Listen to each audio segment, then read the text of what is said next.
ఇప్పుడే country delight యాప్ని download చేసుకోండి. Download the country delight app now. 3 ఏళ్ల క్రితం సరిగ్గా 1922లో జనసేన ఆవిర్భావ సభ జరిగిన ప్రాంతం ఇది. ఆ రోజున ఆ సభ జరుపుకోవడానికి ఇక్కడ గ్రామస్తులందరూ సహకరించి వారి వారి స్థలాలను ఇచ్చారన్న ఒక అక్కసుతో ఆనాటి వైసీపీ ప్రభుత్వం ఈ ఊరిలో 53 ఇళ్లను కూలగొట్టింది. ఆ విషయం తెలుసుకొని చలించిపోయిన పవన్ కళ్యాణ్ గారు ఎన్ని ఆంక్షలు ఉన్నప్పటికీ అదే సందర్భంలో ఈ ఊరు సందర్శించి ఇళ్ళు దెబ్బతిన్న ఇళ్ళు కోల్పోయిన ప్రతి ఒక్కరికి తన వంతుగా ఆర్థిక సహాయం చేసిన సంగతి మనందరికీ గుర్తుండే ఉంటుంది.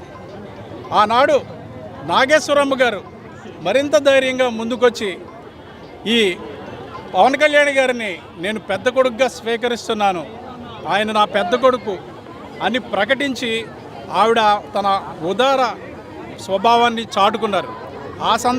ఆనాటి నుంచి నాగేశ్వరమ్మ గారితో పవన్ కళ్యాణ్ గారి అనుబంధం కొనసాగుతూనే ఉంది.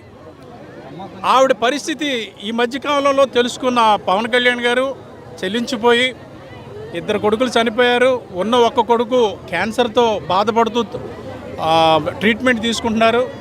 మనవడు డిగ్రీ చదువుతున్నప్పటికీ కొంత వైకల్యం ఉండటం వల్ల అతని పరిస్థితి కూడా ఇబ్బందికరంగానే ఉంది.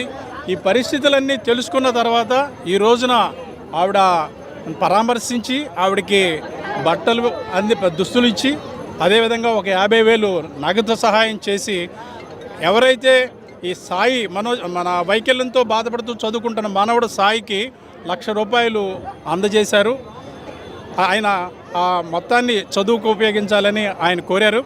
ఇంకో విషయం ఏంటంటే పవన్ కళ్యాణ్ గారు తనకు వచ్చే ఉప ముఖ్యమంత్రిగా తనకు వచ్చే గౌరవ వేతనం నుంచి ప్రతీ నెల పిఠాపురంలోని అనాథలైన చిన్నారులకు దాదాపు 55 మందికి నెల ఆర్థిక సహాయం అందజేస్తుంటారు 5,000 చొప్పున.